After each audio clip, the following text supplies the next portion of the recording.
Okay, good evening, students. Just see, yesterday we have discussed up to question number 35. Today we'll discuss from the question number 36 up to 65. Okay तो ये देखो, इसमें जो picture दिया गया है, which of the following aspect best signifies this image of Germania. तो Germania ये क्या शो करता है? तो ये इसका सही आंसर होगा तुम्हारा 36 का ए, हीरोइज्म एंड जस्टिस। नेक्स्ट में हम लोग का जो क्वेश्चन है असर्शन एंड रीज़न, तो इसको सबसे पहले ये थोड़ा बहुत चेंज होता रहता है, देख लेना है। ए का अगर कोई आंसर ए हो रहा है तो both A and R true and R is the correct explanation of A. Then both A and R true but R is not correct explanation of A. Then option C will be A is true but R is false. Option D will be A is false and R is true. तो इसी तरह तुम्हें करना है और पढ़ना है। तो पहले 37 क्वेश्चन का हम लोग देखते हैं। Giuseppe Garibaldi participated in the republican uprising in the parliament 1834 and reason given Sardinia parliament was ruled by Italian princely house. तो इसे हमें पता चल जाता है कि एक ही जो 7 स्टेट्स था उसमें से सार्डिनिया पार्लियामेंट एक ही था जो इटालियन प्रिंसली हाउसेस के द्वारा क्या किया जाता था, चलाया जाता था। लेकिन बाकी 6 स्टेट जो है दूसरे लोगों के पास था या दूसरे रूलर के पास था।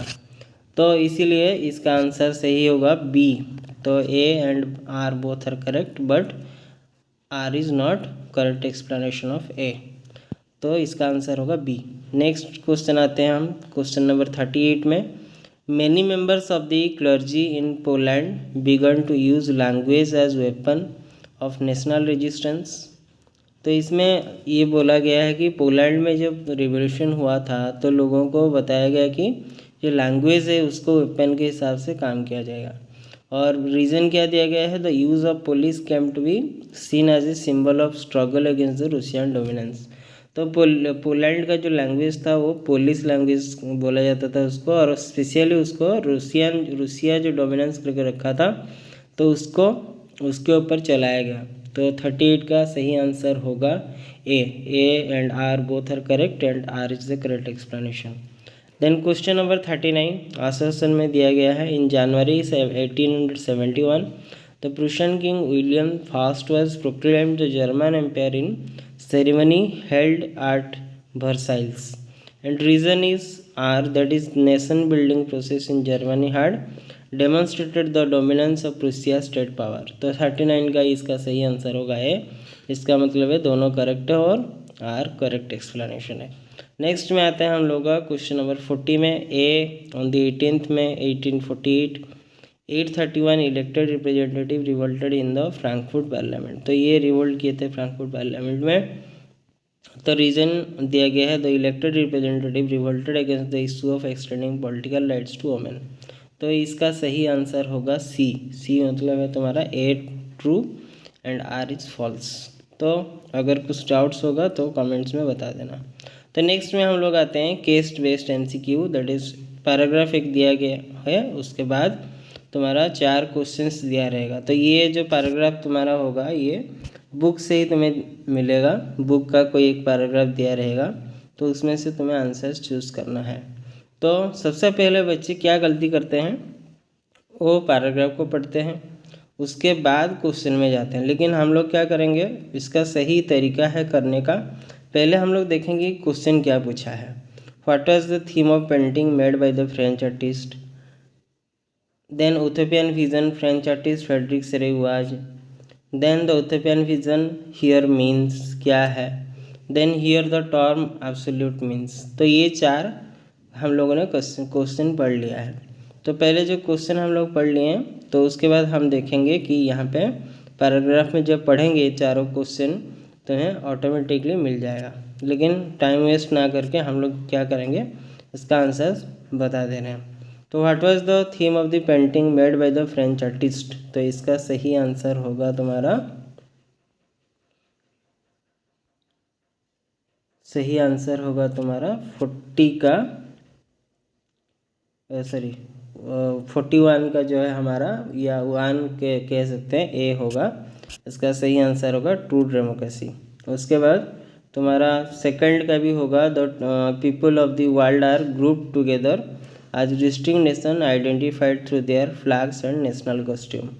और उसके बाद थर्ड का भी आंसर वही होगा A, that is depicting something idealistic.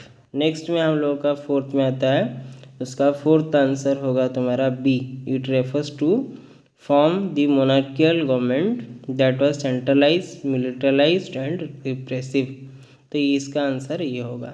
तो उसी तरह केस पे सेकंड वाला, fast clear expression of nationalism came with the French Revolution in 1789, France as the would member as full-fledged territorial state। तो ये वाला भी तुम्हारा पैराग्राफ जो है बुक से दिया गया है।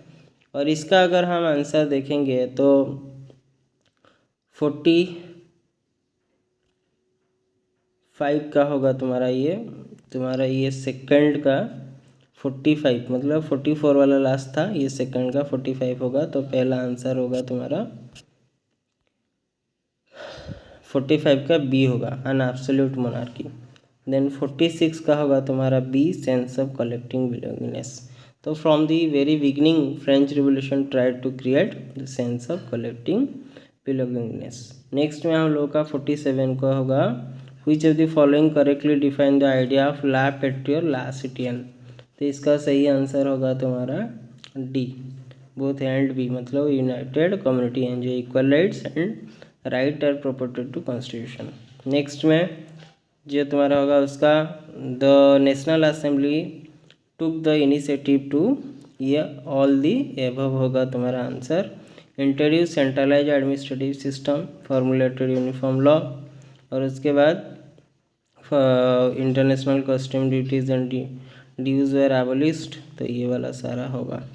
तो नेक्स्ट हम लोग का थर्ड जो है उसको देखते हैं। थर्ड का पैराग्राफ दिया गया है, जैसे follow the defeat of Napoleon के बारे में दिया गया। 1815 European government were driven by the spirit of conservatism. तो इसका क्वेश्चन जो है, which of the following statement correctly describe about the European conservative ideology. तो इसका सही आंसर होगा तुम्हारा D, preservation of traditionalist belief in the state and the society. Next second तुम्हारा सेकंड का बी होगा, to restore the conservative रिगाइम Europe. तो identify the purpose of convenes the Vienna congress in 1815 from the following options. तो इसका सही answer होगा to restore conservative regime Europe. Next में हम लोग का आता है, what did conservatives focus at the congress of Vienna, select the answer. तो इसका सही आंसर होगा C, to introduce democracy in France. Next में हम लोगों का आता है लाइंग आउट, इसका आंसर ए होगा, sorry, to reestablish the peace and stability in the Europe, Vienna का जो ट्रीटी हुआ था उसमें। और फोर्थ वाला जो होगा उसका सही आंसर होगा C, how did the congress of Vienna ensure peace in Europe, select the appropriate option.